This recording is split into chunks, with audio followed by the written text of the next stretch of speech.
Only child থেকে রাতারাতি joint family join করা। সব কাজিনসদের নাম মনে রাখাটাই তো। চল চল, সবাই এসে গেছে। এত বড় স্টার্টআপের ফাউন্ডারের সাথে বিয়ে হলে অর্ধেক সময় তো ওই ভিডিও কলেই কেটে যাবে। নতুন ঘরবাড়ি, নতুন ফ্যামিলি, নতুন নিয়ম কানুন। বিয়ের পর অনেক কিছু পাল্টে যায়। কিন্তু শুধু আমার জন্য কেন? অনুরাধা, বিজয়, শুভ্র। আর ডাকনাথ?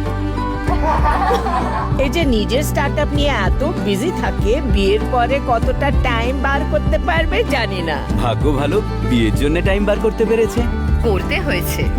নতুন জীবন শুরু করার দায়িত্ব কিছুটা আমার, কিছুটা আমাদের। ঐতিহ্যকে ধরে চলি, নতুন গল্প লিখে চলি। আমরা রিভার কোণে, আমরা বাংলার ঐশানী।